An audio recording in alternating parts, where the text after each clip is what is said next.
ನಮಸ್ಕಾರ, ನೀವು ನೋಡ್ತಾ ಇದ್ದೀರಾ ಸುದ್ದಿ ಸಮಯ ನ್ಯೂಸ್ ಚಾನಲ್. ಇದು ಲೋಕಲ್ ಎಕ್ಸ್ಪ್ರೆಸ್. ನಾನು ಮಹಾರುದ್ರ ಕೊಳಗಿ. ಮತ್ತೆ ಹೊಸ ಸುದ್ದಿಗಳನ್ನು ತೆಗೆದುಕೊಂಡು ನಾವು ನಿಮ್ಮ ಮುಂದೆ ಬರ್ತಾ ಇದ್ದೀವಿ. ಈ ದಿನದ ಪ್ರಮುಖ ಹೆಡ್ಲೈನ್ಸ್ಗಳನ್ನು ನೋಡ್ಕೊಂಡು ಬರೋಣ. ಜಿಲ್ಲಾ ಆರೋಗ್ಯ ಮತ್ತು ಕುಟುಂಬ ಕಲ್ಯಾಣ ಇಲಾಖೆ ವತಿಯಿಂದ ಮಾದಕ ವಸ್ತುಗಳ ಸೇವನೆ ಹಾಗೂ ಕಳ್ಳ ಸಾಗಾಣಿಕೆ ವಿರೋಧಿ ದಿನಾಚರಣೆ. ವಿದ್ಯಾರ್ಥಿಗಳು ತಮ್ಮ ಅಮೂಲ್ಯ ಜೀವನವನ್ನು ಮಾದಕ ವಸ್ತುಗಳಿಗೆ ಬಲಿಯಾಗದಂತೆ ನೋಡಿಕೊಳ್ಳಿ. ಆನಂದ್ ಉಕ್ಕಲಿ. ಜಿಲ್ಲಾ ಪಂಚಾಯತ್ ಸಭಾಂಗಣದಲ್ಲಿ ಪ್ರಗತಿ ಪರಿಶೀಲನಾ ಸಭೆ ಹಾಗೂ ಮಕ್ಕಳ ಹಕ್ಕುಗಳ ಉಲ್ಲಂಘನೆಯ ಪ್ರಕರಣಗಳ ಬಗ್ಗೆ ವಿಚಾರಣೆ. ಮಕ್ಕಳ ಜೀವ ಮತ್ತು ಜೀವನವನ್ನು ಕಿತ್ತುಕೊಳ್ಳುವ ಹಕ್ಕು ಯಾರಿಗೂ ಇಲ್ಲ. ಮಕ್ಕಳ ಮೇಲಿನ ದೌರ್ಜನ್ಯ ನಡೆಯದಂತೆ ನೋಡಿಕೊಳ್ಳುವ ಜವಾಬ್ದಾರಿ ಎಲ್ಲರ ಮೇಲಿದೆ. ಕೆ ನಾಗಣ್ಣಗೌಡ. ಕೈಲಾಸ್ ನಗರದ ಗಣೇಶ ಮಂದಿರದಲ್ಲಿ ಜರುಗಿದ ಸಂಕಷ್ಟ ಚತುರ್ಥಿ ಮಹಾಪೂಜೆ ಮಹಾಪ್ರಸಾದ ಸವಿದು ಪುನೀತರಾದ ಸಾವಿರಾರು ಭಕ್ತಾದಿಗಳು. ಕೈಲಾಸ್ ನಗರ ಗಣೇಶ ಮಿತ್ರ ಮಂಡಳಿ ಹಾಗೂ ಹಿರಿಯರ ಆಶೀರ್ವಾದದಿಂದ ಭವ್ಯ ಮಂದಿರ ನಿರ್ಮಾಣವಾಗಿದೆ. ಗಣೇಶನ ಆಶೀರ್ವಾದ ಇರಲೆಂದು ಪ್ರಾರ್ಥನೆ. ವಿದ್ಯಾರ್ಥಿಗಳು ತಮ್ಮ ಅಮೂಲ್ಯವಾಗಿರುವಂತಹ ಜೀವನವನ್ನು ಮಾದಕ ವಸ್ತುಗಳಿಗೆ ಬಲಿಯಾಗದೆ ಉತ್ತಮವಾದ ದೈಹಿಕ ಮತ್ತು ಮಾನಸಿಕ ಆರೋಗ್ಯವನ್ನು ಕಾಪಾಡಿಕೊಳ್ಳುವಂತೆ ಬೀದರ್ ಉಪವಿಭಾಗದ ಅಬಕಾರಿ ಉಪ ಅಧೀಕ್ಷಕರಾಗಿರುವಂತಹ ಆನಂದ್ ಉಕ್ಕಲಿ ಅವರು ಸಲಹೆ ನೀಡಿದರು. ವಿದ್ಯಾರ್ಥಿಗಳಿಗೆ ಅವರು ಸಲಹೆಯನ್ನು ನೀಡುತ್ತಾರೆ. ಅವರು ಬೀದರ್ನ ಮಾತಾ ಮಾಣಿಕೇಶ್ವರಿ ಪದವಿ ಪೂರ್ವ ಮಹಾವಿದ್ಯಾಲಯದಲ್ಲಿ ಹಮ್ಮಿಕೊಂಡಿರುವಂತಹ ಅಂತಾರಾಷ್ಟ್ರೀಯ ಮಾದಕ ವಸ್ತುಗಳ ಸೇವನೆ ಹಾಗೂ ಕಳ್ಳ ಸಾಗಾಣಿಕೆ ವಿರೋಧಿ ದಿನಾಚರಣೆಯನ್ನು ಪುರಾವೆಗಳು ಸ್ಪಷ್ಟವಾಗಿವೆ, ನಿವಾರಣೆಯಲ್ಲಿ ಹೂಡಿಕೆ ಮಾಡಿ ಎಂಬ ಘೋಷವಾಕ್ಯದೊಂದಿಗೆ ಕಾರ್ಯಕ್ರಮವನ್ನು ಉದ್ಘಾಟಿಸಿ ಅವರು ಮಾತನಾಡ್ತಾರೆ. ಮನೆಯಲ್ಲಿ ಪೋಷಕರು ಬಹಳ ಕಷ್ಟಪಟ್ಟು ನಿಮ್ಮನ್ನು ಕಾಲೇಜಿಗೆ ಕಳಿಸಿಕೊಡ್ತಾರೆ. ಅವರಿಗೆ ಒಳ್ಳೆಯ ಅಂಕಗಳನ್ನು ಪಡೆದು ಖುಷಿ ಪಡಿಸಬೇಕೇ ವಿನಃ ಮಾದಕ ವಸ್ತುಗಳಿಗೆ ಬಲಿಯಾಗಿ ಪೋಷಕರಿಗೆ ಮೋಸ ಮಾಡಬಾರದು ಎಂದು ಅವರು ಸಲಹೆ ನೀಡಿದರು. ಈ ಸಂದರ್ಭದಲ್ಲಿ ಜಿಲ್ಲಾ ಮಾನಸಿಕ ಆರೋಗ್ಯ ಕಾರ್ಯಕ್ರಮ ಅಧಿಕಾರಿಗಳಾದ ಡಾಕ್ಟರ್ ಕಿರಣ್ ಎಂ ಪಾಟೀಲ್ ಅವರು ಮಾತನಾಡ್ತಾ, ಇಂದಿನ ಯುವಕರು ನಕಾರಾತ್ಮಕ ಸಂಗತಿಗಳ ಕಡೆಗೆ ಹೆಚ್ಚು ಗಮನ ಹರಿಸ್ತಾ ಇದ್ದಾರೆ. ಮಕ್ಕಳು ಚಿಗುರುವ ಸಸಿ ಇದ್ದಂತೆ. ಇಂತಹ ಸಂದರ್ಭದಲ್ಲಿ ಕೆಟ್ಟ ಚಟಗಳಿಗೆ ಬಲಿಯಾದರೆ ಜೀವನ ಹಾಳಾಗುತ್ತದೆ.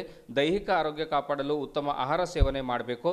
ಮಾನಸಿಕ ಆರೋಗ್ಯಕ್ಕಾಗಿ ಧ್ಯಾನ, ಪೂಜೆ, ಪ್ರಾರ್ಥನೆ ಮತ್ತು ಸತ್ಸಂಗ ಮಾಡಬೇಕೆಂದು ಕರೆ ನೀಡಿದರು. ಶ್ರೀ ಮಾತಾ ಮಾಣಿಕೇಶ್ವರಿ ಪದವಿ ಪೂರ್ವ ಮಹಾವಿದ್ಯಾಲಯದ PS ಕುಮಾರ್ ರೆಡ್ಡಿ ಅವರು, ಆಮೇಲೆ ಜಿಲ್ಲಾ ಮಾನಸಿಕ ಆರೋಗ್ಯ ಕಾರ್ಯಕ್ರಮ ವಿಭಾಗದ ಮನೋವೈದ್ಯರಾದ ಡಾಕ್ಟರ್ ಅಮಲ್ ಶರೀಫ್, ಕುಷ್ಠರೋಗ ವಿಭಾಗ ಹಿರಿಯ ಆರೋಗ್ಯ ನಿರೀಕ್ಷಣಾಧಿಕಾರಿ ವಿರ್ಶೆಟ್ಟಿ ಚನ್ಶೆಟ್ಟಿ, ಮನೋತಜ್ಞ ಡಾಕ್ಟರ್ ಮಲ್ಲಿಕಾರ್ಜುನ್ ಗುಡ್ಡೆ, ಲೋಕೇಶ್ ಉಡ್ಬಾಳೆ, ಸೀಮಪ್ಪ ಬಿ ಸರ್ಕೂರೆ, ರೇಣುಕಾ, ಪರಶುರಾಮ್ ಅಂಬದಾಸ್, ರಾಠೋಡ್, ಪ್ರಮೋದ್, ಜ್ಯೋತಿ, ಬ್ರಹ್ಮರಾಂಬ ದೇವಿ ಸೇರಿದಂತೆ ಕಾಲೇಜಿನ ಎಲ್ಲ ವಿದ್ಯಾರ್ಥಿಗಳು ಹಾಗೂ ಸಿಬ್ಬಂದಿ ವರ್ಗದವರು ಉಪಸ್ಥಿತರಿದ್ದರು.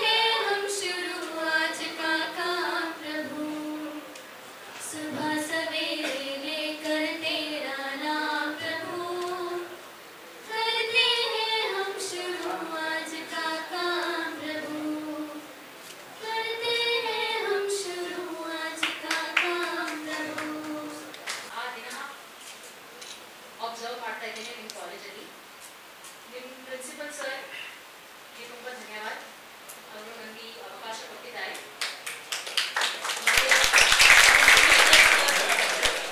ಶ್ರೀ ಆನಂದ್ ಉಕ್ಕಲಿ ಸರ್ ಅವರಿಗೂ ತುಂಬ ಧನ್ಯವಾದ. ಅವರು ಇವತ್ತು ಬಂದು ನಿಮಗೆ ಲೀಗಲ್ ಆಸ್ಪೆಕ್ಟ್ ಆಫ್ ಡ್ರಗ್ಸ್ ಅದ್ರ ಬಗ್ಗೆ ಹೇಳ್ತಾರೆ. What is the theme? Can you read? The evidence is clear. Invest in prevention. ನಾನು DLO ಸರ್ ಹೇಳಿದ ಪ್ರಕಾರ ನಮ್ಗೆ ಎಲ್ಲರಿಗೂ ಗೊತ್ತಿದೆ, prevention is better than cure. ಇದು ಯಾಕೆ? ಯಾವುದೋ ಒಂದು ಕಾಯಿಲೆ ಬಂದ್ರೆ ಏನಾಗುತ್ತೆ?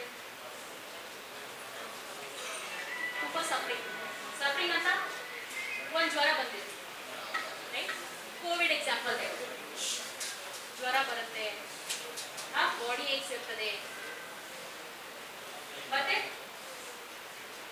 ಕೆಮ್ಮು, ನೆಗಡಿ, ಶೀತ, ಮತ್ತೆ sometimes complications, pneumonia. But Covid ಅಲ್ಲಿ ಏನ್ ಮಾಡಿದೆ? ಪ್ರಿವೆನ್ಷನ್. ಬಿಕಾಸ್ ಬಂದ್ರೆ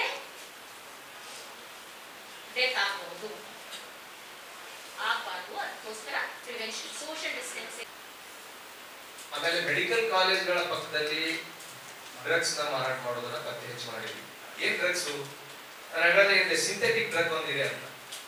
ಈ ನಿಟ್ರಾವೆಟ್ಟು ಮತ್ತೆ ಸ್ಪ್ಯಾಸ್ಮೋಪ್ರೋಕ್ಸಿವೆನ್, ಕೋಡೆನ್ ಅಂತ, ಕೋಡೆನ್ ಸಿರಪ್ ಬರ್ತದೆ, ಇವೆಲ್ಲ ಟ್ಯಾಬ್ಲೆಟ್ಸ್ ಬರ್ತವೆ, ಕ್ಯಾಪ್ಸೂಲ್ಸ್ ಬರ್ತವೆ.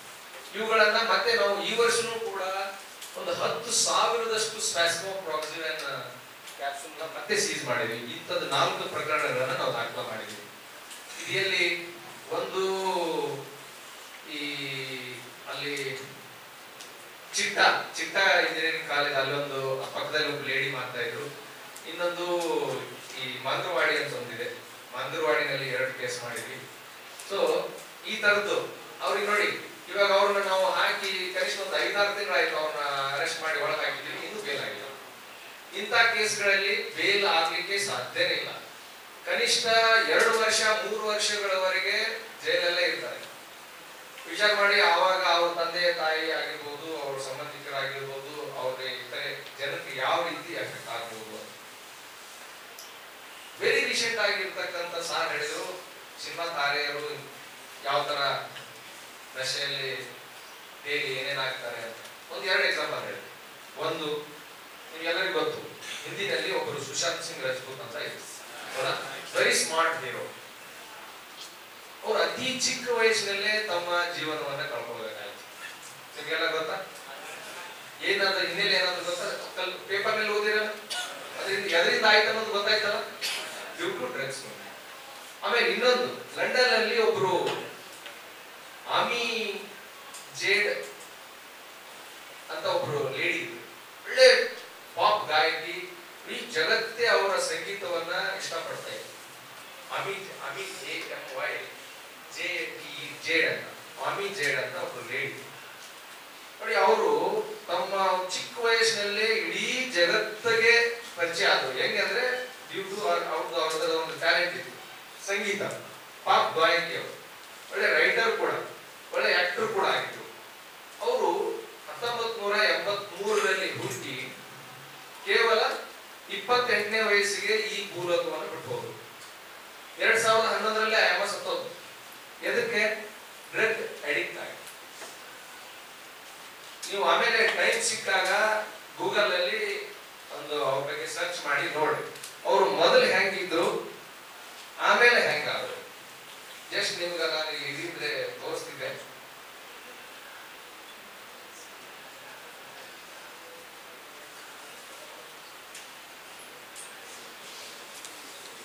ಇದು ಕಾಣಿಸುತ್ತಾ? ಇದು ಕಾಣಿಸುತ್ತಾ? ಹೆಂಗಿದ್ದಾರೆ?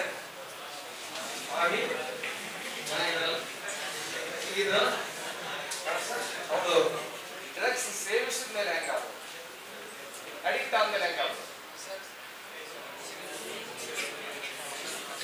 ಕಾಣಿಸ್ತದ? ಶಿವಪ್ಪ ಅವರೇ, ರೇಣುಕಾ ಅವರೇ, ಉರ್ಬಳೆ ಸರ್ ಅವರೇ, ಹಾಗೂ ನನ್ನ ಪತ್ರಿಕಾ ಹಾಗೂ ಮಾಧ್ಯಮ ಮಿತ್ರರೇ, ಮತ್ತು ನಮ್ಮ ದೇಶದ ಭವಿಷ್ಯವನ್ನು ರೂಪಿಸುವ ಜವಾಬ್ದಾರಿಯನ್ನು ಹೊತ್ತುವ ನನ್ನೆಲ್ಲ ಮುದ್ದು ಮಕ್ಕಳೇ, ತಮಗೆಲ್ಲರಿಗೂ ಇವತ್ತಿನ ದಿವಸ ವಿಶೇಷವಾಗಿ ನಾವು international day against drug abuse and illicit trafficking ಬಗ್ಗೆ ಕೆಲವು ಅರಿವು ಮೂಡಿಸುವ ಈ ಒಂದು ಕಾರ್ಯಕ್ರಮವನ್ನು ಇವತ್ತಿನ ದಿವಸ ಇಲ್ಲಿ ಹಮ್ಮಿಕೊಂಡಿದ್ದೇವೆ. ಪ್ರತಿ ವರ್ಷ ಜೂನ್ 26ನೇ ತಾರೀಕಿಗೆ ಈ ಒಂದು ಇಂಟರ್ನ್ಯಾಷನಲ್ ಡೇ ಸೆಲೆಬ್ರೇಷನ್ ಅನ್ನು ನಾವು ಆಚರಣೆ ಮಾಡ್ತೀವಿ. ಮಾಡುವ ಉದ್ದೇಶ ಅಂತಂದ್ರೆ United Nations office of drug control ಅಂತ ಹೇಳಿಬಿಟ್ಟು ಏನು ನಮ್ಮ WHO ನಮ್ಮ ಯುನೈಟೆಡ್ ನೇಷನ್ಸ್ ಅಲ್ಲಿ ಇರುತ್ತೆ. ಇದು ಒಂದು ದಿನಾಚರಣೆ ಅಂದ್ರೆ 26th ಜೂನ್ ಈ ಒಂದು ದಿನವನ್ನು ನಿಯೋಜನೆ ಮಾಡಿ ಈ ಒಂದು ಕಾರ್ಯಕ್ರಮವನ್ನ ನಾವು ಪ್ರಾರಂಭ ಮಾಡಿದ್ದೇವೆ. ಈ ಸಲದ ನಮ್ಮ ಘೋಷವಾಕ್ಯ ಅಂತಂದ್ರೆ the evidence is clear, invest in prevention ಅಂತ ಹೇಳ್ಬಿಟ್ಟು. ತಮ್ಮೆಲ್ಲರಿಗೂ ಗೊತ್ತಿದೆ, prevention is better than cure ಅಂತ ಹೇಳ್ತೀವಿ ನಾವು. Prevention is better than cure for any sort of illness R any problems ಅಲ್ವಾ. ಸೊ ಅದೇ ತರ ಈ ಒಂದು ಮಾದಕ ವಸ್ತುಗಳ ಒಂದು ಕಳ್ಳ ಸಾಗಾಣಿಕೆ ಆಗಲಿ ಅಥವಾ ಅದನ್ನ ಸೇವನೆ ಆಗಲಿ, ಡ್ರಗ್ ಅಬ್ಯೂಸ್ ಅಂತ ನಾವೇನ್ ಹೇಳ್ತೀವಿ, ಸಬ್ಸ್ಟೆನ್ಸ್ ಅಬ್ಯೂಸ್, ಇದನ್ನೆಲ್ಲ ನಾವು ತಡೆಗಟ್ಟಬೇಕು ಅಂತಂದ್ರೆ ಇದು ನಮ್ಮ ಒಂದು ಈ ಯೌವನಾವಸ್ಥೆ ಏನಿದೆ ಇವತ್ತು, ಈ ಟೀನೇಜರ್ ಗ್ರೂಪ್ ನಮ್ಮದೇ ಇರ್ತದೆ, ಯಾರು ಈ ಒಂದು ಆಕರ್ಷಣೆಗೆ ಒಳಗಾಗುವ ಸಾಧ್ಯತೆ ಇರ್ತದೆ ಅಂತ ಒಂದು ಗ್ರೂಪ್ ಆಫ್ ಪೀಪಲ್ ನಲ್ಲಿ, ಅಂತ ಒಂದು ಗುಂಪಿನ ಸದಸ್ಯರಲ್ಲಿ ಇದ್ರ ಬಗ್ಗೆ ಜಾಗೃತಿ ಮೂಡಿಸುವುದು, ಅರಿವು ಮೂಡಿಸುವುದೇ ನಮ್ಮ ಮುಖ್ಯ ಉದ್ದೇಶ ಆಗಿರ್ತದೆ. ಜಾಗತಿಕ ಮಟ್ಟದಲ್ಲಿ ಈ ಒಂದು ಸಮಸ್ಯೆಯನ್ನ ಹತೋಟಿಯಲ್ಲಿ ತರಬೇಕು, ಇದನ್ನ ಕಂಪ್ಲೀಟ್ ಆಗಿ ನಿರ್ಮೂಲನೆ ಮಾಡಬೇಕು ಅನ್ನೋ ಉದ್ದೇಶದಿಂದಲೇ ಈ ಎಲ್ಲ ಒಂದು ಅಂತಾರಾಷ್ಟ್ರೀಯ ದಿನಾಚರಣೆಗಳು, ರಾಷ್ಟ್ರೀಯ ದಿನಾಚರಣೆಗಳು ಅನ್ನ ನಾವು ಹಮ್ಮಿಕೊಳ್ತಾ ಇರ್ತೇವೆ. ಸೊ ಅದರಲ್ಲಿಯೇ ಇದು ಒಂದು ಮಹತ್ತರವಾದದ್ದು, ಬಹಳ ಮುಖ್ಯವಾದದ್ದು. ನಾವು ಇವತ್ತಿನ ದಿವಸ ನಾವು ಮಾಡ್ತಾ ಇರೋದು ಜೂನ್ 26ನೇ ತಾರೀಕು ಅಂತಾರಾಷ್ಟ್ರೀಯ ಮಾದಕ ವಸ್ತುಗಳ ಸೇವನೆ ಹಾಗೂ ಕಳ್ಳ ಸಾಗಾಣಿಕೆ ವಿರೋಧಿ ದಿನಾಚರಣೆ ಅಂತ ಹೇಳ್ಬೇಕು. ಸೊ ಈ ಒಂದು ಕಾರ್ಯಕ್ರಮ ಯಾಕೆ ಮಾಡಬೇಕು, ಇದರಿಂದ ನಿಮಗೆ ಏನು ಲಾಭ ಅನ್ನೋದನ್ನ ನಾವು ಅರಿತುಕೋಬೇಕು. ಯಾವ ರೀತಿಯಾಗಿ ಇವತ್ತಿನ ದಿವಸ ನಿಮ್ಮ ಭವಿಷ್ಯವನ್ನು ರೂಪಿಸಿಕೊಳ್ಳಲಿಕ್ಕೆ ನೀವೆಲ್ಲರೂ ಇವತ್ತಿನ ದಿವಸ ಒಂದು ಸೈನ್ಸ್ ಸಬ್ಜೆಕ್ಟ್ ಅನ್ನ ಚೂಸ್ ಮಾಡಿದ್ದೀರಿ. ಬೀದರ್ನ ಒಂದು ಒಳ್ಳೆ ಕಾಲೇಜ್ ಮಾತೆಮಾಣಿಕೇಶ್ವರಿ ಕಾಲೇಜ್ನಲ್ಲಿ ತಾವೆಲ್ಲರೂ ಅಡ್ಮಿಷನ್ ಪಡೆದುಕೊಂಡು ಜ್ಞಾನವನ್ನು ಪಡಿತಾ ಇದ್ದೀರಿ. ಯಾವ ರೀತಿ ಇವತ್ತು ನಿಮ್ಮ ಭವಿಷ್ಯ ರೂಪಿಸಿಕೊಳ್ಳಲಿಕ್ಕೆ ನೀವು ಫಿಸಿಕ್ಸ್, ಸೈನ್ಸ್, ಕೆಮಿಸ್ಟ್ರಿ, ಮ್ಯಾಥ್ಸ್ ಎಲ್ಲ ಓದ್ತೀರಿ, ಅದೆಷ್ಟು ಮುಖ್ಯವೋ ಅಷ್ಟೇ ಮುಖ್ಯ ನಮ್ಮ ಮೊರಾಲಿಟಿ, ನಮ್ಮ ಸಂಸ್ಕಾರ, ನಮ್ಮ ಒಂದು ಜೀವನದಲ್ಲಿ ನಾವು ಅಳವಡಿಸಿಕೊಳ್ಳತಕ್ಕಂತ ದಿನಚರ್ಯ ಆಗಲಿ ಅಥವಾ ಜೀವನದ ಮೌಲ್ಯಗಳು, ಇದು ಬಹಳ ಇಂಪಾರ್ಟೆಂಟ್ ಆಗಿರ್ತದೆ, ಇದು ಬಹಳ ಮುಖ್ಯವಾಗಿರ್ತದೆ. ಇದು ನಿಮ್ಮ ರೂಟೀನ್ ಕರಿಕ್ಯುಲಮ್, ನಿಮ್ಮ ಅಕಾಡೆಮಿಯಲ್ಲಿ ಇದನ್ನ ರೂಟೀನ್ ಆಗಿ ಹೇಳ್ಕೊಳ್ತಾ ಇರೋದಿಲ್ಲ.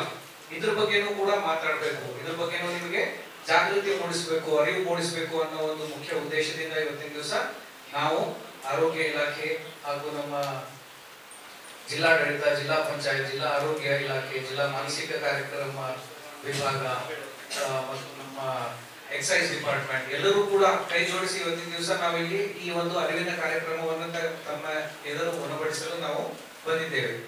ಯಾಕೆ ಅಂತಂದ್ರೆ ಸ್ಟಾಟಿಸ್ಟಿಕಲಿ ನಾವು ನೋಡ್ಬೇಕಾದ್ರೆ ತಾವು ಎಲ್ಲ ಇವತ್ತಿನ ದಿವಸ ನೋಡಿದ್ದೀರಿ, ಸೋಷಿಯಲ್ ಮೀಡಿಯಾ ಎಷ್ಟು ಸ್ಟ್ರಾಂಗ್ ಆಗಿದೆ, ಎಷ್ಟೊಂದು ಪವರ್ಫುಲ್ ಆಗಿದೆ ಅಂತಂದ್ರೆ ಎಲ್ಲಾ ಕಡೆ ತಾವು ಏನ್ ಹೋಗ್ತೀರಿ ನಿಮ್ಗೆಲ್ಲ ನೀವು ಸಾಮಾನ್ಯವಾಗಿ ನೋಡ್ತಾ ಇದ್ದೀರಿ. ಇವತ್ತಿನ ದಿವಸ ಎಷ್ಟೋ ಒಂದು ಸೆಲೆಬ್ರಿಟೀಸ್, ಫಿಲ್ಮ್ ಸ್ಟಾರ್ಸ್ ಇವರೆಲ್ಲ ಒಂದು ಮಾದಕ ವಸ್ತು ಸೇವನೆ ಮಾಡೋದು, ರೇವ್ ಪಾರ್ಟಿ ಅಂತ ಹೇಳಿಬಿಟ್ಟು ಮಾದಕ ಸೇವನೆ ಪಾರ್ಟಿ ಮಾಡೋದು, ಈ ತರ ಎಲ್ಲ ಒಂದು ಮಾಡೋದು. ಅದು ಅಂದ್ರೆ ನಾವು ಯಾವ ಕಡೆ ಆಕರ್ಷಣೆ ಆಗ್ತಾ ಇದ್ದೀವಿ ಅಂದ್ರೆ ನಕಾರಾತ್ಮಕ ಸಂಗತಿಗಳಲ್ಲಿ ನಾವು ಹೆಚ್ಚು ಆಕರ್ಷಣೆಯನ್ನ ತೋರಿಸ್ತಾ ಇದ್ದೀವಿ. ಫಿಲ್ಮ್ ಸ್ಟಾರ್ಸ್ ಏನ್ ಮಾಡ್ತಾರೆ, ಸ್ಪೋರ್ಟ್ಸ್ ಮ್ಯಾನ್ ಏನ್ ಮಾಡ್ತಾರೆ, ಈ ಸೆಲೆಬ್ರಿಟೀಸ್ ಏನ್ ಮಾಡ್ತಾರೆ, ಆ ಕಡೆ ನಮ್ಮ ಆಕರ್ಷಣೆ ಜಾಸ್ತಿ ಆಗಿ ಅಲ್ಲಿಂದ ನಮಗೆ ಒಂದು ಒಳ್ಳೆ ಸಂದೇಶ ಬರಬೇಕು, ಒಳ್ಳೆ ಸಂದೇಶನ ನಾವು ಪಿಕ್ ಮಾಡ್ಬೇಕು. ಸ್ವಾಮಿ ವಿವೇಕಾನಂದ ಹೇಳ್ತಾರೆ, ನನಗೆ 100 ಯುವಕರನ್ನ ಕೊಡ್ರಿ, ನಾನು ದೇಶದ ಚರಿತ್ರೆ ಇತಿಹಾಸವನ್ನೇ ಬದಲಿಸಿ ತೋರಿಸ್ತೀನಿ ಅಂತ ಹೇಳಿ. ಅವ್ರು ನೀಡಿದಂತ ಮೌಲ್ಯಗಳು, ನಮ್ಮ ಪ್ರಾಚೀನ ಭಾರತ ದೇಶದ ಏನು ಒಂದು ಹಿಸ್ಟ್ರಿ ಇದೆ, ನಮ್ಮ ಒಂದು ಪರಂಪರೆ ಏನಿದೆ, ಅದನ್ನ ನಾವು ಒಳಗೊಳಿಸೋದು ಬಹಳ ಮುಖ್ಯವಾಗಿದೆ. ನಮ್ದು ಏನಾಗ್ತಾ ಇದೆ ಇವತ್ತಿನ ದಿವಸ ಅಂದ್ರೆ ಒಂದು ಫಾಲ್ಸ್ ಅಟ್ರಾಕ್ಷನ್, ಒಂದು ವೆಸ್ಟರ್ನ್ ಕಲ್ಚರ್ಗೆ ನಾವು ಅಡಾಪ್ಟೇಷನ್ ಆಗುವ ಒಂದು ನಿಟ್ಟಿನಲ್ಲಿ ಇವತ್ತಿನ ದಿವಸ ಅದೇನೇ ಒಂದು ಫ್ಯಾಷನ್, ಅದೇನೇ ಒಂದು ಕೂಲ್ನೆಸ್ ಅಂತ ತಿಳ್ಕೊಂಡ್ಬಿಟ್ಟು ನಾವೇನು ಅಟ್ರಾಕ್ಟ್ ಆಗ್ತಾ ಇದ್ದೀವಿ, ಪಾಶ್ಚಾತ್ಯ ಜೀವನ ಶೈಲಿ ಕಡೆ ನಾವು ಅಟ್ರಾಕ್ಟ್ ಆಗ್ಬಿಟ್ಟು ಇವತ್ತಿನ ದಿವಸ ನಮ್ಮ ಜೀವನ, ನಮ್ಮ ಭವಿಷ್ಯ, ನಮ್ಮ ಸಂಸಾರ ಎಲ್ಲವನ್ನೂ ಕೂಡ ನಾವು ಹಾಳು ಮಾಡ್ಕೊತಾ ಇದ್ದೀವಿ. ಯಾಕೆಂದ್ರೆ ಹೆಲ್ತ್ ಅಂತ ಹೇಳ್ಬೇಕಾದ್ರೆ ಅದು ಕೇವಲ ಒಂದು ಸಕ್ಸಸ್ ಇದು ಅಂತಲ್ಲ, it is a state of physical, mental, social well being ಅಂತ ಹೇಳ್ತೀವಲ್ಲ, ಕರೆಕ್ಟಾ? ಸೊ ಇದರಲ್ಲಿ ಇವನ್ ನಮ್ಮ ಸಾಮಾಜಿಕ, ಆರ್ಥಿಕ ಪರಿಸ್ಥಿತಿ ಎಲ್ಲರೂ ಕೂಡ ಒಳಗೊಂಡಿರ್ತದೆ. So if you want to say that a person is healthy, he should be healthy in all these aspects. ಅದಕ್ಕೋಸ್ಕರ ಅದೆಲ್ಲ ಬರ್ಬೇಕಾದ್ರೆ ಫಸ್ಟ್ ಅಂಡ್ ಫಾರ್ಮೋಸ್ಟ್ ನಮ್ಗೆ ಏನಿರ್ಬೇಕು, ಜಾಗೃತಿ ಇರಬೇಕು, ಅವೇರ್ನೆಸ್, ಕಾನ್ಶಿಯಸ್ನೆಸ್ ಅಂತ ಏನ್ ನಾವು ಹೇಳ್ತೀವಿ. ಸೊ ಈ ಅವೇರ್ನೆಸ್, ಕಾನ್ಶಿಯಸ್ನೆಸ್ ನಮ್ದು ಸರಿಯಾಗಿತ್ತು, ನಾವು ಪವರ್ಫುಲ್ ಆಗಿ ಅದನ್ನ ನಾವು ಮೇಂಟೈನ್ ಮಾಡಿದ್ವಿ ಅಂತಂದ್ರೆ ನಾವು ಯಾವುದೇ ಒಂದು ಮಕ್ಕಳು ಈ ದೇಶದ ಸಂಪತ್ತಾಗಿದ್ದು ಅವರ ಹಕ್ಕುಗಳನ್ನು ಉಲ್ಲಂಘನೆಯಾಗದಂತೆ ನೋಡಿಕೊಳ್ಳುವಂಥ ಜವಾಬ್ದಾರಿ ಸಂಬಂಧಿಸಿದ ಇಲಾಖೆಯ ಅಧಿಕಾರಿಗಳ ಮೇಲಿದೆ ಎಂದು ಕರ್ನಾಟಕ ರಾಜ್ಯ ಮಕ್ಕಳ ಹಕ್ಕುಗಳ ರಕ್ಷಣಾ ಆಯೋಗದ ಅಧ್ಯಕ್ಷ ಕೆ ನಾಗಣ್ಣಗೌಡ ಅವರು ಹೇಳ್ತಾರೆ. ಅವರು ಜಿಲ್ಲಾ ಪಂಚಾಯತ್ ಕಚೇರಿ ಸಭಾಂಗಣದಲ್ಲಿ ಕರ್ನಾಟಕ ರಾಜ್ಯ ಮಕ್ಕಳ ಹಕ್ಕುಗಳ ರಕ್ಷಣಾ ಆಯೋಗ ಬೆಂಗಳೂರು, ಮಕ್ಕಳ ರಕ್ಷಣಾ ನಿರ್ದೇಶನಾಲಯ ಬೆಂಗಳೂರು, ಜಿಲ್ಲಾಡಳಿತ, ಜಿಲ್ಲಾ ಪಂಚಾಯತ್, ಜಿಲ್ಲಾ ಕಾನೂನು ಸೇವೆಗಳ ಪ್ರಾಧಿಕಾರ, ಪೊಲೀಸ್ ಇಲಾಖೆ, ಮಹಿಳಾ ಮತ್ತು ಮಕ್ಕಳ ಅಭಿವೃದ್ಧಿ ಇಲಾಖೆ, ಜಿಲ್ಲಾ ಮಕ್ಕಳ ರಕ್ಷಣಾ ಘಟಕ ಹಾಗೂ ಸಹಭಾಗಿದಾರ ಇಲಾಖೆಗಳ ಸಹಯೋಗದಲ್ಲಿ ಹಮ್ಮಿಕೊಂಡಿರುವಂತಹ ಆರ್ಟಿಇ, ಪೋಕ್ಸೋ ಕಾಯ್ದೆ ಮತ್ತು ಬಾಲ ನ್ಯಾಯ ಕಾಯ್ದೆ ಅನುಷ್ಠಾನದ ಬಗ್ಗೆ ಸಹಭಾಗಿದಾರ ಇಲಾಖೆಯವರೊಂದಿಗೆ ಪ್ರಗತಿ ಪರಿಶೀಲನಾ ಸಭೆ ಹಾಗೂ ಮಕ್ಕಳ ಹಕ್ಕುಗಳ ಉಲ್ಲಂಘನೆಯ ಪ್ರಕರಣಗಳ ಬಗ್ಗೆ ವಿಚಾರಣೆಯನ್ನು ನಡೆಸಿ ಅವರು ಮಾತನಾಡಿದರು. ಕಲ್ಯಾಣ ಕರ್ನಾಟಕ ಭಾಗದಲ್ಲಿ ಮಕ್ಕಳ ಮೇಲಿನ ದೌರ್ಜನ್ಯ ನಡೆಯದಂತೆ ನೋಡಿಕೊಳ್ಳುವ ಜವಾಬ್ದಾರಿ ಮುಖ್ಯವಾಗಿ 11 ಭಾಗಿದಾರಿ ಇಲಾಖೆಗಳ ಮೇಲಿದೆ. ಮಕ್ಕಳ ಜೀವ ಮತ್ತು ಜೀವನವನ್ನು ಕಿತ್ತುಕೊಳ್ಳುವ ಹಕ್ಕು ಯಾರಿಗೂ ಇಲ್ಲ. ಪೋಕ್ಸೋ, ಆರ್ಟಿಇ ಮತ್ತು ಭ್ರೂಣ ಹತ್ಯೆಯಂತಹ ಪ್ರಕರಣಗಳನ್ನು ಆಯೋಗ ಗಂಭೀರವಾಗಿ ಪರಿಗಣಿಸಿ ಇಂತಹ ಪ್ರಕರಣಗಳಲ್ಲಿ ಮಕ್ಕಳ ಹಕ್ಕುಗಳನ್ನು ರಕ್ಷಣೆ ಮಾಡುವ ಜವಾಬ್ದಾರಿ ನಮ್ಮ ಮೇಲಿದೆ ಎಂದು ಹೇಳಿದರು. ಮಕ್ಕಳು ಭಿಕ್ಷಾಟನೆಯಲ್ಲಿ ತೊಡಗದಂತೆ ನೋಡಿಕೊಳ್ಳಬೇಕು. 18 ವರ್ಷ ಕೆಳಗಿನ ಮಕ್ಕಳು ವಾಹನ ಚಲಾಯಿಸದಂತೆ ನೋಡಿಕೊಳ್ಳಬೇಕು. ಬಹಳಷ್ಟು ಜನರು ದ್ವಿಚಕ್ರ ವಾಹನಗಳಲ್ಲಿ 3 ಜನರು ಕುಳಿತು ಪ್ರಯಾಣ ಮಾಡುವುದು ಕಂಡುಬರ್ತಾ ಇದೆ. ಇಲ್ಲಿವರೆಗೆ ಇಂತಹ ಪ್ರಕರಣಗಳನ್ನು ಜಿಲ್ಲೆಯಲ್ಲಿ ಏನು ಕ್ರಮ ವಹಿಸಲಾಗಿದೆ ಮತ್ತು ಖಾಸಗಿ ಶಾಲಾ ವಾಹನಗಳಲ್ಲಿ ಮಕ್ಕಳಿಗೆ ಕರೆದುಕೊಂಡು ಹೋಗ್ತಾರೆ, ಅವುಗಳ ಸ್ಥಿತಿಗತಿಗಳನ್ನು ಪರಿಶೀಲಿಸಿ ಆ ವಾಹನಗಳಲ್ಲಿ ಕಡ್ಡಾಯವಾಗಿ ಒಬ್ಬ ಲೇಡಿ ಆಯಾ ಇರಬೇಕು ಇದ್ದಾರೆ ಎಂದು ಖಾತರಿಪಡಿಸಿಕೊಂಡು ಮಾಹಿತಿ ನೀಡುವಂತೆ ಸಾರಿಗೆ ಇಲಾಖೆ ಅಧಿಕಾರಿಗಳಿಗೆ ಅಧ್ಯಕ್ಷರು ಸೂಚನೆಯನ್ನು ನೀಡುತ್ತಾರೆ. ಈ ಸಭೆಯಲ್ಲಿ ಅಪರ ಜಿಲ್ಲಾಧಿಕಾರಿ ಶಿವಕುಮಾರ್ ಶೀಲ್ವಂತ್, ಕರ್ನಾಟಕ ರಾಜ್ಯ ಮಕ್ಕಳ ಹಕ್ಕುಗಳ ರಕ್ಷಣಾ ಆಯೋಗದ ಸದಸ್ಯರಾದ Shekhara Gowdaji, Shashidhar Kosambe, doctor Thippeswamy, KT Venkatesha, S Manju, ಜಿಲ್ಲಾ ಪಂಚಾಯತ್ ಮುಖ್ಯ ಯೋಜನಾಧಿಕಾರಿ ಕಿಶೋರ್ ಕುಮಾರ್ ದುಬೆ, ಮಹಿಳಾ ಮತ್ತು ಮಕ್ಕಳ ಅಭಿವೃದ್ಧಿ ಇಲಾಖೆ ಉಪನಿರ್ದೇಶಕರಾದ ಪ್ರಭಾಕರ್, ಮಕ್ಕಳ ಕಲ್ಯಾಣ ಸಮಿತಿ ಜಿಲ್ಲಾಧ್ಯಕ್ಷರಾದ ರಜಿಯಾ ಬಳಬಟ್ಟಿ, ಹೆಚ್ಚುವರಿ ಪೊಲೀಸ್ ಅಧೀಕ್ಷಕರಾಗಿರುವಂತಹ ಮಹೇಶ್ ಮೇಘಣ್ಣವರ್, ಡಿವೈಎಸ್ಪಿ ಶಿವನಗೌಡ ಪಾಟೀಲ್, ಜಿಲ್ಲಾ ಮಕ್ಕಳ ರಕ್ಷಣಾ ಘಟಕದ ರಕ್ಷಣಾಧಿಕಾರಿ ಗೌರಿಶಂಕರ್ ಪ್ರತಾಪುರೆ ಸೇರಿದಂತೆ ಜಿಲ್ಲಾ ಮತ್ತು ತಾಲೂಕು ಮಟ್ಟದ ವಿವಿಧ ಇಲಾಖೆ ಅಧಿಕಾರಿಗಳು ಉಪಸ್ಥಿತರಿದ್ದರು. ಗಂಭೀರವಾದ ಪ್ರಕರಣಗಳ ಬಗ್ಗೆ ನಮ್ಮ ಎಚ್ಎಫ್ ಮಾಹಿತಿ ಅಂದ್ರೆ ಏನರ್ಥ ಸರ್? ನಿಮ್ಮಲ್ಲಿ ಎಸ್ಟಾಬ್ಲಿಷ್ನಲ್ಲಿ ಎಸ್ಜೆಪಿ ಯೂನಿಟ್ ಆಫೀಸ್ ಇದೆಯಾ? ಇದೆ ಸರ್. ಇದ್ರ ಮೇಲೆ ಅಲ್ಲಿ ಪೊಲೀಸ್ ಇರ್ತಾರಲ್ಲ, CWP ಅವರು ಇದಾರಲ್ಲ, ಸಂಬಂಧಪಟ್ಟಿರ್ತಕ್ಕಂಥ ಪ್ರಕರಣಗಳು ಎಷ್ಟು ಅಂತ ಕೇಳಿದ್ರೆ ಯಾವ ಪ್ರಕರಣಗಳು ಯಾವ ತರ ಇದೆ ಇಲ್ಲ 19 ಬಂತು. 19ರಲ್ಲಿ ಏನೇನಾಯ್ತು? ಆಲ್ಮೋಸ್ಟ್ ಅಲ್ರಿ ಎಲ್ಲಾನೇ ಮಾಡ್ಬೇಕಲ್ಲ. ಆಲ್ಮೋಸ್ಟ್ ಕೆಲವೊಂದು ಸನ್ಮಿತ್ರರೇ, ಈಗಾಗಲೇ ತಾವೆಲ್ಲ ಈ ಪ್ರಗತಿ ಪರಿಶೀಲನಾ ಸಭೆಯಲ್ಲಿ ತಾವು ಕೂಡ ಆಸೀನರಾಗಿದ್ದೀರಿ. ಸೊ ಇವತ್ತು ನಾವೇನು ಮಕ್ಕಳನ್ನು ಹೊರತುಪಡಿಸಾಗಿ ಯಾವ ರಾಷ್ಟ್ರನ ಕಟ್ಟಲಿಕ್ಕೆ ಸಾಧ್ಯ ಇಲ್ಲ. ಮಕ್ಕಳು ಈ ದೇಶದ ಆಸ್ತಿ. ಹಾಗಾಗಿ ನಾವು ಇಡೀ ಒಂದು 24-25 ಇಲಾಖೆಗಳು ಮಕ್ಕಳನ್ನು ಜೊತೆ ಕೆಲಸ ಮಾಡ್ತಕ್ಕಂಥ ಸಂದರ್ಭಗಳಿದೆ. ಅದರಲ್ಲಿ ಒಂದು 11 ಇಲಾಖೆಗಳು ನೇರವಾಗಿ ಮಕ್ಕಳ ಜೊತೆ ಕೆಲಸ ಮಾಡ್ತಕ್ಕಂಥ ಇಲಾಖೆಗಳು ಇಲ್ಲಿದ್ದಾವೆ. ಹಾಗಾಗಿ ಹೇಗೆ ಅವರ ಮಕ್ಕಳಿಗೆ ಸಿಗಬೇಕಾದಂತಹ ಸವಲತ್ತುಗಳಿರ್ಬೋದು ಅಥವಾ ಅವರ ಮಕ್ಕಳಿಗೆ ಅವರು ಎಲ್ಲಾದರೂ ಕೂಡ ಅವ್ರದ್ದು ಆ್ಯಕ್ಟ್ ಏನಾದರೂ ಕೂಡ ಅವರ ಒಂದು ಹಕ್ಕು ಚ್ಯುತಿ ಆಗ್ತಾ ಇದೆಯಾ, ಇದೆಲ್ಲವನ್ನು ಕೂಡ ನಾವು ಗಮನದಲ್ಲಿ ಇಟ್ಕೊಂಡು ಸೊ ಇವತ್ತೊಂದು ರಿವ್ಯೂ ಆಗಿದೆ. ಮುಖ್ಯವಾಗಿ ಒಂದು ಕನ್ವರ್ಜೆನ್ಸ್, ಕೋಆರ್ಡಿನೇಷನ್ ಪ್ರತಿ ಇಲಾಖೆಗಳ ಮಧ್ಯದಲ್ಲಿ ಇವತ್ತು ಬೇಕಾಗಿತ್ತು. ಅದು ಕೂಡ ಹೇಗೆ ಮಾರ್ಪಾಟಾಗಬೇಕಾಗಿದೆ. ಮತ್ತು ಈ ಒಂದು ರಿವ್ಯೂ ಸಭೆನ ಆದ ನಂತರ ನಾಳೆ ಗ್ರಾಮ ಮಟ್ಟದ ಸಮಿತಿ, ಮಕ್ಕಳ ಸಂರಕ್ಷಣಾ ಸಮಿತಿ ತನಕ ಇದು ಕ್ಯಾರಿ ಆಗಬೇಕು ಅಂತಕ್ಕಂಥ ಒಂದು ವಿಷಯವನ್ನು ಕೂಡ ನಾವು ಹೇಳಿದ್ದೀವಿ. ಈಗ ಜಿಲ್ಲಾಧಿಕಾರಿಗಳ ಪರವಾಗಿ ADC ಅವರು ಮತ್ತು CP ಅವರು ಇಬ್ಬರು ಕೂಡ ಇದ್ದರು. ಇದು ಈ ಇಲಾಖೆಗಳಲ್ಲಿ ಅವರಿಬ್ಬರು ಮತ್ತು ಪೊಲೀಸ್ ಅಧಿಕಾರಿಗಳು, ಈ 3 ಜನ ಈ ಪಿಲ್ಲರ್ಸ್ ಇರ್ತಾರೆ. ಈ 3 ಜನರು ಹೆಚ್ಚು ಆಸಕ್ತಿ ತೆಗೆದುಕೊಂಡ್ರೆ ಇಡೀ ಎಲ್ಲ ತಮಗೆ ವ್ಯಾಪ್ತಿಗೆ ಬರ್ತಕ್ಕಂಥ ಎಲ್ಲ ಇಲಾಖೆಗಳನ್ನು ಕೂಡ ಸಮಗ್ರವಾಗಿ ಕೆಲಸ ಮಾಡಲಿಕ್ಕೆ ಅನುಕೂಲ ಆಗುತ್ತೆ.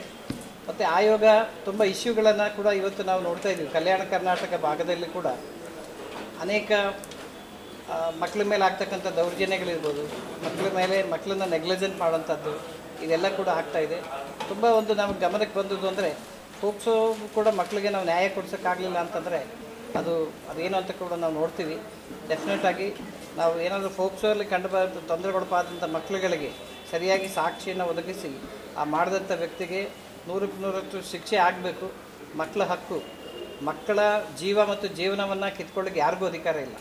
ಸೊ ಹಾಗಾಗಿ ಅವೆರಡನ್ನು ಕೂಡ ಸಂರಕ್ಷಣೆ ಮಾಡ್ತಕ್ಕಂಥದ್ದನ್ನು ನಾವು ಆಯೋಗ ರಾಜ್ಯಾದ್ಯಂತ ಇವತ್ತು ಎಲ್ಲ ಸದಸ್ಯರುಗಳ ಒಂದು ನೇತೃತ್ವದಲ್ಲಿ ನಾವು ಇವತ್ತೊಂದು ರಿವ್ಯೂ ಸಭೆಯನ್ನು ಕೂಡ ಮಾಡಿದ್ದೀವಿ. ಈ ರಿವ್ಯೂ ಕೇವಲ ಅಷ್ಟೇ ಅಲ್ಲ, ಇದಾದಮೇಲೆ ತಕ್ಷಣ ಯಾರ್ಯಾರಿಗೆ ಫಾಲೋಅಪ್ ಮಾಡಲಿಕ್ಕೆ ನಾವು ಜವಾಬ್ದಾರಿ ಕೊಟ್ಟಿದ್ದೇವೆ ಅವರೆಲ್ಲರೂ ಕೂಡ ಸಕಾಲದಲ್ಲಿ ಫಾಲೋಅಪ್ ಮಾಡಬೇಕಾಗತ್ತೆ, ವರದಿನ ಕೊಡಬೇಕಾಗತ್ತೆ. ಈ ಒಂದು ಜಿಲ್ಲಾದಲ್ಲಿ ಮಕ್ಕಳ ಒಂದು ಕ್ಷೇಮಕ್ಕೆ ಕೆಲಸ ಮಾಡ್ತಕ್ಕಂಥ ಸಿಸ್ಟಮನ್ನು ಡೆವಲಪ್ ಮಾಡೋ ಉದ್ದೇಶಕ್ಕಾಗಿ ನಾವು ಬಂದಿದ್ದೇವೆ. ಇದಾದಮೇಲೆ ಪ್ರಕರಣಗಳು ಕೂಡ ಇದೆ. ಮಾಹಿತಿ ಕೊಡ್ಲಿಕ್ಕೆ ಮಾಹಿತಿ ಅವ್ರು DHO ಬರಲಿಲ್ಲ, ಅವ್ರಿಗೆ ಆರೋಗ್ಯ ಹುಷಾರಿಲ್ಲ ಅಂತ. RCHO ಇಲ್ಲ, ಆರೋಗ್ಯ ಇಲಾಖೆ ಅವರಿಗೆ ಆರಾಮಿಲ್ಲ ಅಂತ ಹೇಳಿದ್ರು. ಯಾವ ಕಾರಣಕ್ಕಿಲ್ಲ ಗೊತ್ತಿಲ್ಲ. ಅವ್ರ ರಕ್ಷಣೆ, ಜಿಲ್ಲೆ ರಕ್ಷಣೆ ಮಾಡಬೇಕಾದವರಿಗೆ ಆರೋಗ್ಯ ಸಮಸ್ಯೆ. ಸರಿ ಸರ್, ನಾವು ಕಂಡದ್ದು ಸರ್ಕಾರಿ ಆಸ್ಪತ್ರೆಯಲ್ಲಿ ಇಲ್ಲ, ಜಿಲ್ಲೆ ಸಂಖ್ಯೆನೇ ಇರೋದು. 8 ಜಿಲ್ಲೆ ಸಂಖ್ಯೆ. RCH ಪೋರ್ಟಲ್ ಪ್ರಕಾರ ಅಷ್ಟು ಸಂಖ್ಯೆ ಇದೆ 3 ವರ್ಷದಲ್ಲಿ. ಆಮೇಲೆ 119 ಪೋಕ್ಸೋ ಪ್ರಕರಣಗಳ 3 ವರ್ಷದಲ್ಲಿ ಜಿಲ್ಲೆಯಲ್ಲಿ ಪ್ರಕರಣ ದಾಖಲಾಗಿವೆ. ಶಿಕ್ಷೆ ಒಬ್ಬರಿಗೂ ಆಗಿಲ್ಲ. ಅದು ಭಾಳ ದುರಂತ. ಅದು ಆ ಶಿಕ್ಷೆ ಪ್ರಮಾಣ ಹೆಚ್ಚಾದಲ್ಲಿ ಮಾತ್ರ ಪ್ರಕರಣಗಳ ಸಂಖ್ಯೆ ಕಡಿಮೆ ಆಗಲಿಕ್ಕೆ ಸಾಧ್ಯ ಇದೆ. Thank you. ಇಲ್ಲ ಒಂದು ಮಾತು ನಂದು ಅಂದರೆ ಅವರೆಲ್ಲ ಹೇಳೋದು ವಿಚಾರದಲ್ಲಿ, ಈಗ ನಾನು ಇಲ್ಲಿ ಕೊಟ್ಟಿರೋ ಅಂಕಿಅಂಶದ ಪ್ರಕಾರ ಅವರು ಈ ಮಕ್ಕಳ ಸಹಾಯವಾಣಿಗೆ ಏಪ್ರಿಲ್ ಟು ಜೂನ್ ತನಕ 89 ಕರೆಗಳು ಬಂದಿವೆ. ಈ 89 ಕರೆಗಳಲ್ಲಿ ನಾವು ಮೇಜರ್ ಕರೆ ಯಾವುದು ಅಂತ ನಾವು ನೋಡಿದ್ವಿ, ಪಟ್ಟಿ ಇಸ್ಕೊಂಡು. ಚೈಲ್ಡ್ ಮ್ಯಾರೇಜ್ ಇದೆ 19 ಕರೆಗಳನ್ನು ಕೇಳ್ತಾ ಇದ್ದಾರೆ. ಇಲ್ಲಿ ಈ ಏಪ್ರಿಲ್ ಟು ಜೂನ್ಗೆ RCH ಪೋರ್ಟಲ್ನಲ್ಲಿ 329 ಮಕ್ಕಳು 18 ವರ್ಷದ ಒಳಗಲವರು, 14ರಿಂದ 18 ವರ್ಷದ ಮಕ್ಕಳು ಟೀನೇಜ್ ಪ್ರೆಗ್ನೆನ್ಸಿ ಅಪ್ರಾಪ್ತ ಬಾಲ ತಾಯಂದಿರು ಇದ್ದಾರೆ ಅಂತ RCH ಪೋರ್ಟಲ್ ಇದೆ. ಈ 329 19 ಚೈಲ್ಡ್ ಮ್ಯಾರೇಜ್ಗಳು ಲಿಂಕ್ ಸಿಗ್ತಾ ಇಲ್ಲ. ಹಾಗಾಗಿ ಇದನ್ನು ಕೂಡ ಭಾಳ ಗಂಭೀರವಾಗಿ ತಗೊಂಡಿದ್ದೀವಿ ನಾವು ಕೂಡ ಆಯೋಗದ ಮುಖಾಂತರ. ಜಿಲ್ಲಾಡಳಿತಕ್ಕೂ ಕೂಡ ಹೇಳಿದ್ದೀವಿ, ಇದನ್ನು ಪರಿಶೀಲನೆ ಮಾಡಿ ಸಮನ್ವಯತೆ ಕಾಪಾಡಿ GCP ಡಿಪಾರ್ಟ್ಮೆಂಟ್ ಪೊಲೀಸ್ನವರು 3 ಜನರು ಕೂಡ ಇದನ್ನು ಪರಿಶೀಲನೆ ಮಾಡಿ. ಯಾಕಂದರೆ ಚೈಲ್ಡ್ ಮ್ಯಾರೇಜ್ ಜಾಸ್ತಿ ಆಗುತ್ತೆ. 329 ಮಕ್ಕಳು ತಾಯಂದಿರಿದ್ದಾರೆ ಅಂದರೆ ಅವರು ಮೆಜಾರಿಟಿ ಸ್ಪೋಕ್ಸೋ ಇರಬೇಕು, ಅದರ ಚೈಲ್ಡ್ ಮ್ಯಾರೇಜ್ ಇರಬೇಕು. ಅದನ್ನು ನೋಡಿ ಅಂದ್ಬಿಟ್ಟು ಹೇಳಿದ್ದೀವಿ, ನಿಮ್ಮ ಗಮನಕ್ಕಿರಲಿ.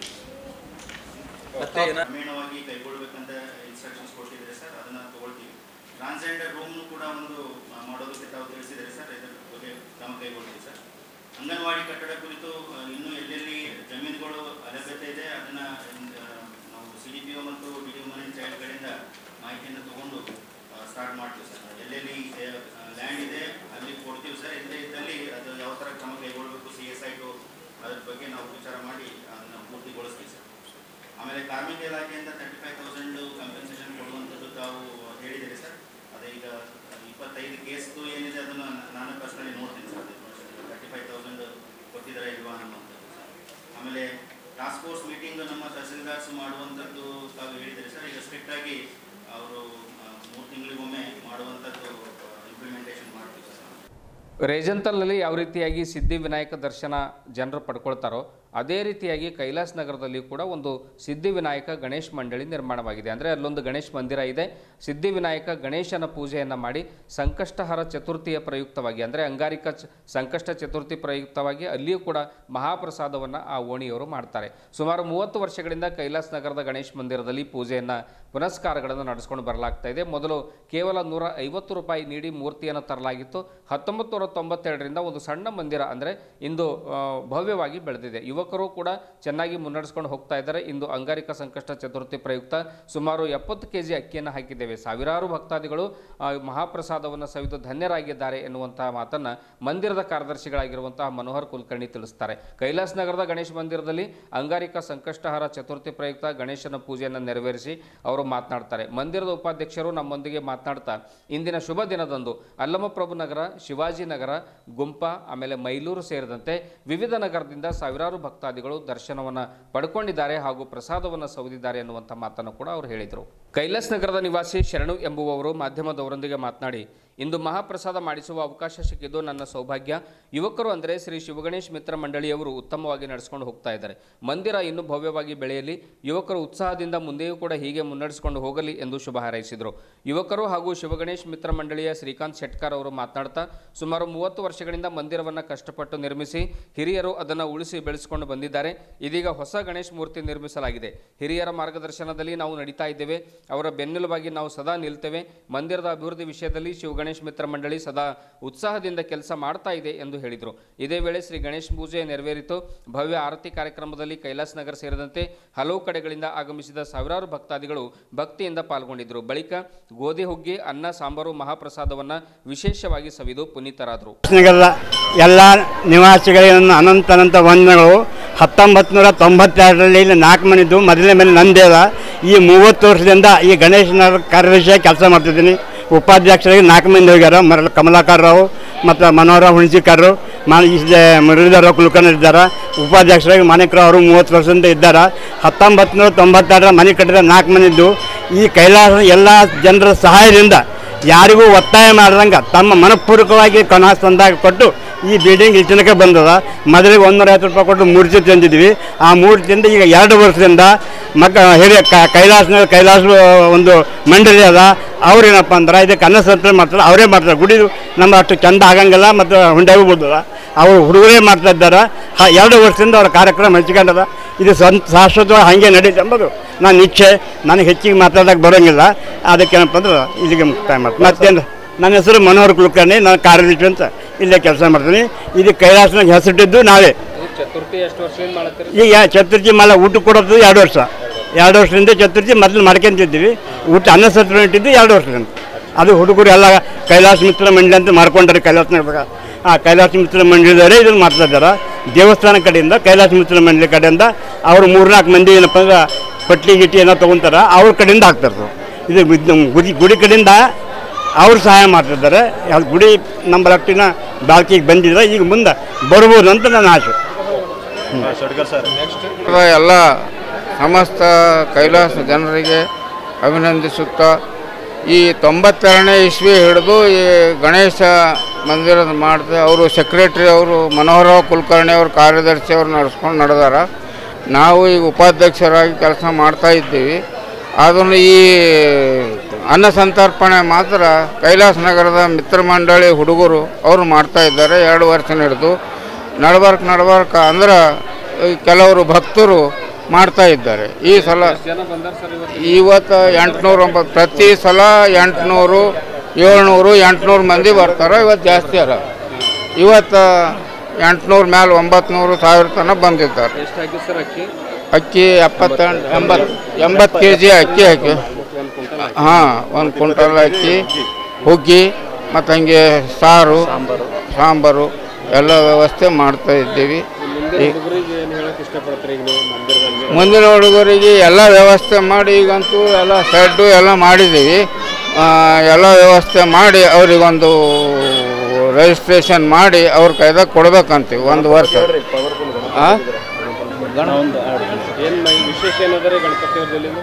ಎಲ್ಲಿ ಮೂರ್ತಿ ಹೆಸರು ಗಣೇಶ, ಹಾಂ, ಗಣೇಶನ ಶಿವಗಣೇಶ ಮಂಡಳ ಅಂತ ಆದ, ಸಿದ್ಧಿವಿನಾಯಕ ಗಣೇಶ ಅಂತ ಹೆಸರು ಇಟ್ಟಿದ್ದೀವಿ. ಆಯಿತು. ಮೊದಲೇ 2 ವರ್ಷ ಸಣ್ಣ ಗಣಪತಿ ಇತ್ತು. ಹಿಂದರ್ಗಡೆ ನಾವು ದೊಡ್ಡದು 35,000 ಕೊಟ್ಟು ಮೂರ್ತಿ ತಂದೆ ಪ್ರತಿಷ್ಠಾಪನೆ. ಮತ್ತು ಇಲ್ಲಿ ಕೈಲಾಸ ನಗರ ಅವರ ಎಲ್ಲ ಸಹಾಯದಿಂದನೇ ಆಗ್ಯದ. ಎಲ್ಲರೂ ಕೂಡಿ ನಾವೆಲ್ಲ ಚಂದಾಪಟ್ಟಿ ಮಾಡಿ ಎಲ್ಲರೂ ಕೂಡಿ ಮಾಡಿದ್ದದೆ. ಇಲ್ಲಿ ಅಲ್ಲಂಪ್ರಭು ನಗರ ಮತ್ತು ಲಕ್ಷ್ಮೀ ನಗರ ಮತ್ತು ಕುಂಬಾರವಾಡ, ಶಿವಾಜಿನಗರ ಎಲ್ಲ ಕಡೆಯಿಂದ 4-5 ಕಾಲೋನಿ ಕಡೆಯಿಂದ ಬರ್ತಾರೆ. ಊಟ ಪ್ರತಿ ಸಂಕಷ್ಟಿಗೆ ಅನ್ನ ಸಂತರ್ಪಣೆ ಆಗ್ತಾಯಿದೆ. ಇದು ಹೀಗೆ ನಡೀಲಿ ಅಂತೇಳಿ ನಾವು ಆಸೆ ಮಾಡ್ತೀವಿ. ನನ್ನ ಹೆಸರು ಶರಣು ಅಂತ. ನನ್ನ ಮೂಲತ್ವ ಕಮಲ್ನಗರ್ ತಾಲೂಕಿನ ಸೋನಾಳ ಗ್ರಾಮದವರು. ಎತ್ತಣ ಮಹಾಮರ ಎತ್ತಣ ಕೋಗಿಲೆ ಅನ್ನೋ ರೀತಿಯಲ್ಲಿ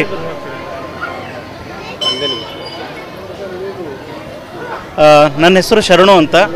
ಎತ್ತಣ ಮಹಾಮರ ಎತ್ತಣ ಕೋಗಿಲೆ ಅನ್ನುವಂತೆ ಎಲ್ಲಿಂದ ಎಲ್ಲಿಗೆ ಸಂಬಂಧವೇ ಅಂದರೆ, ನಾನು ಕಮಲ್ನಗರ್ ತಾಲೂಕಿನ ಸೋನಾಳ ಗ್ರಾಮದ ಇದ್ದರೂ ಕೂಡ ನನ್ನ ಮಕ್ಕಳ ವಿದ್ಯಾಭ್ಯಾಸಕ್ಕೋಸ್ಕರ ನಾನು ವಿದ್ಯಾಭ್ಯಾಸಕ್ಕೋರ ಬೀದರ್ಗೆ ಬಂದಾಗ ಬೇರೆ ಕಾಲನಿಯಲ್ಲಿ ಉಳಿದಾಗ ಅಲ್ಲಿ ಅದೊಂದು ನಮ್ಮ ತೃಪ್ತಿ, ನಮ್ಮ ಫ್ಯಾಮಿಲಿ, ಒಂದು ಕುಟುಂಬದ ಒಂದು ಆರೋಗ್ಯ ಆಗಲಿ, ಬೇರೆ ಬೇರೆ ಹಣಕಾಸಿನ ವ್ಯವಸ್ಥೆಯಲ್ಲಿ ಬಹಳಷ್ಟು ಒಂಥರ ಹೀನಾಯವಾಗಿ ನಡೀತಿತ್ತು. ಆದರೆ ಇಲ್ಲಿ ಕೈಲಾಸ ನಗರ ಮತ್ತು ಶ್ರೀ ಗಣೇಶನ ಸಾನ್ನಿಧ್ಯದಲ್ಲಿ ಬಂದ ಮೇಲೆ ನಾನು ಬಹಳ ಸಂತೃಪ್ತವಾದಂಥ ಜೀವನ ಮತ್ತು ಆರೋಗ್ಯಕರವಾದಂಥ ಜೀವನ ನಡೆಸ್ತಾ ಇದ್ದೀನಿ. ಇದಕ್ಕೆಲ್ಲ ಮಹಿಮೆ ಶ್ರೀ ಗಣೇಶನ ಮಹಿಮೆ ಅಂತ ಹೇಳಕ್ಕೆ ಇಷ್ಟಪಡ್ತಾ ಇದ್ದೀನಿ. ನಾನು 1.5 ವರ್ಷದಿಂದ ನಾನು ಇಲ್ಲಿ ಪ್ರಸಾದ ವ್ಯವಸ್ಥೆಯನ್ನು ಮಾಡಬೇಕು ಅಂತೇಳಿ ನಾನು ಮಂಡಳಿಯವ್ರ ಜೊತೆ ಡಿಸ್ಕಸ್ ಮಾಡಿದಾಗ ಇವತ್ತು ನನಗೆ ಅವಕಾಶ ಸಿಕ್ಕಿದೆ. ಇವತ್ತು ಒಳ್ಳೆಯ ಅಂಗಾರಿಕ ಒಂದು ನಿಮಿತ್ತವಾಗಿ ಸಂಕಟ ಚತುರ್ದಶಿ ನಿಮಿತ್ತ ಮಂಗಳವಾರ ಬರೋದರಿಂದ ಇವತ್ತು ಹೆಚ್ಚಿನ ಸಂಖ್ಯೆಯಲ್ಲಿ ಬರ್ತಾರೆ. ನನಗೂ ಸೇವೆ ಮಾಡೋಕ್ಕೆ ಅವಕಾಶ ಸಿಗ್ತದೆ ಅನ್ನುವಂಥದ್ದನ್ನು ಹಿರಿಯರು ಮನವರಿಕೆ ಮಾಡಿಕೊಟ್ಟಾಗ ನಾನು ಇವತ್ತು ಪ್ರಸಾದವನ್ನು ಮಾಡ್ತಾ ಇದ್ದೀನಿ. ಭಾಳ ನಿಸ್ವಾರ್ಥ ಭಾವನೆಯಿಂದ ಮತ್ತು ಯಾವುದೇ ರೀತಿ ಒಂದು ಉದಾರತೆಯಿಂದ ನಾನು ಈ ಸೇವೆಯನ್ನು ಸಲ್ಲಿಸಬೇಕು ಅನ್ನೋಂಥದ್ದನ್ನು ಮನಗಂಡು ಇವತ್ತು ಮಾಡ್ತಾ ಇದ್ದೀನಿ. ಅದಕ್ಕೆ ಕೈಲಾಸ ನಗರದ ಎಲ್ಲ ಭಕ್ತಾದಿಗಳಿಗೂ ಮತ್ತು ಸುತ್ತಮುತ್ತಲಿನ ಎಲ್ಲ ಭಕ್ತಗಳಿಗೂ ನಾನು ಈ ಸಂದರ್ಭದಲ್ಲಿ ಈ ಕಾರ್ಯಕ್ರಮಕ್ಕೆ ಬಂದಿದ್ದು, ಇದು ಒಂದು ಪ್ರಸಾದ ಸ್ವೀಕರಿಸಲು ಬಂದಿದ್ದ ಸಲುವಾಗಿ ಎಲ್ಲರಿಗೂ ನಾನು ಹೃತ್ಪೂರ್ವಕವಾದಂಥ ಹಾರ್ದಿಕ ಧನ್ಯವಾದಗಳು ಹೇಳಿ, ಇದೇ ರೀತಿ ನಮ್ಮ ಕೈಲಾಸ ನಗರದ ಗಣೇಶ ಮಂಡಳಿ ಮತ್ತು ಎಲ್ಲ ಹಿರಿಯರು ಮುಖಂಡರು ಏನು ಹಾಕಿಕೊಟ್ಟಿದ್ದಾರಲ್ಲ, ಮುಂದಿನ ದಿನಗಳಲ್ಲಿ ಎಲ್ಲ ಯುವಕರು ಅದನ್ನು ಕಾಯ್ಕೊಂಡು ಹೋಗ್ಬೇಕಂತೇಳಿ ತಮ್ಮಲ್ಲೂ ಪ್ರಾರ್ಥಿಸ್ಕೊಳ್ತೇನೆ ಅಂಥೇಳಿ ಈ ನಿಮ್ಮ ಮುಖಾಂತರ ಅವರಲ್ಲಿ ನಾನು ಪ್ರಾರ್ಥನೆ ಮಾಡ್ಕೊಳ್ತೇನೆ. ಥ್ಯಾಂಕ್ ಯು ಸರ್, ಧನ್ಯವಾದಗಳು. ಇದುವರೆಗೂ ಸುದ್ದಿ ಕೊಟ್ಟಿರುವ ನಾನು ಮಹರ್ದೊಡ್ಡ ಡಾಕುಳಿಗೆ. ಮತ್ತೆ ಮುಂದಿನ ವಾರ್ತೆಗಳೊಂದಿಗೆ ಭೇಟಿಯಾಗೋಣ. ವಂದನೆಗಳು.